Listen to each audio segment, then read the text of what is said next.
আমাদের জীবনে কোনো কিছুই সহজ না, তবে সহজ করে নিতে হয়।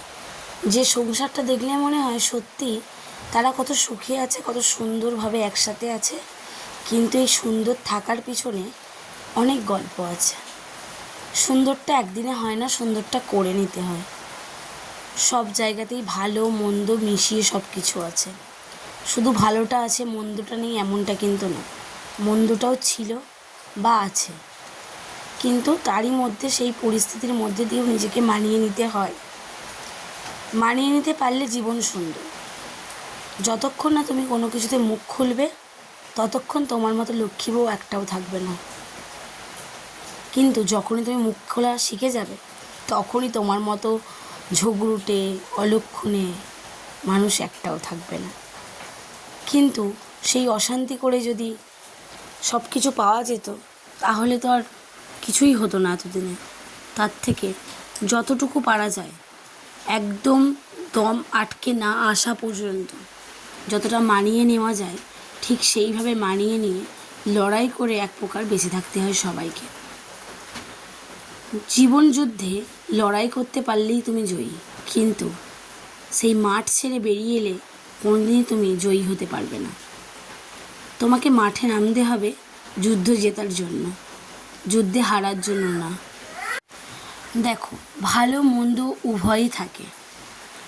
মন্দটাকে একটু মানিয়ে নাও। জানি পারা যায় না সব সময়, যারা চলে যায় ছেড়ে যায় তারাই জানে তার কষ্টটা কী, কেন তারা ছেড়ে যায়। কিন্তু আমি বলবো হাজার কষ্ট হলেও চেষ্টা করো মানিয়ে নেওয়ার। তারপর উপর যদি একটা সন্তান থাকে তাহলে তো আগেই বলবো মানিয়ে নাও। কেন, হয়তো মানাতে না পেরে বাধ্য হয়ে আলাদা হয়ে যাওয়ার পরে তোমার জীবন তোমার মতো কেটে যাবে আর আপনার হাজব্যান্ড বা ওয়াইফের জীবন তার মতো কেটে যাবে। মাঝখান থেকে সাফার করবে আপনার সন্তানটা। যদি কোনো সিদ্ধান্ত নেওয়ারই হয় তাহলে সন্তান হওয়ার আগে নিন, সন্তান হওয়ার পরে নেবেন না। যদি নিজের সন্তানকে ভালোবেসে থাকেন তাহলে এই সিদ্ধান্তটা নেওয়ার কথা দুবারও ভাববেন না। বাচ্চাকে নিয়ে ভালো থাকুন। জীবনে বাচ্চা হয়ে যাওয়ার পর একটা কথা ভাববেন, আপনার কেউ থাকুক আর না থাকুক সে আছে। অন্তত তার মুখের দিকে তাকিয়ে, অন্তত তার চোখের দিকে তাকিয়ে আপনি আপনার ভালো থাকাটা খুঁজে নেবেন। যে কষ্ট আপনি এতদিন পেয়ে এসেছেন সেই কষ্ট যে এখন কমে যাবে এটাই বা ভাববেন কেন? তার থেকে এটা ভাবুন না যে ভগবান আপনাকে একটা সুন্দর জিনিস উপহার দিয়েছে, যাকে নিয়ে আপনি সারাটা জীবন ভালো থাকতে পারেন। তাই তার মুখের দিকে তাকিয়ে ভালো থাকার চেষ্টা করুন।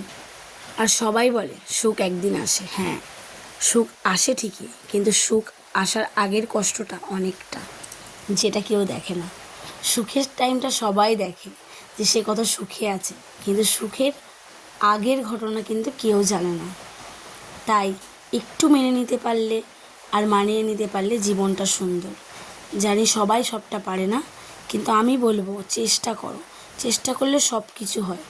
অন্তত নিজের সন্তান থাকলে তার মুখের দিকে তাকিয়ে ভালো থাকতে শিখুন।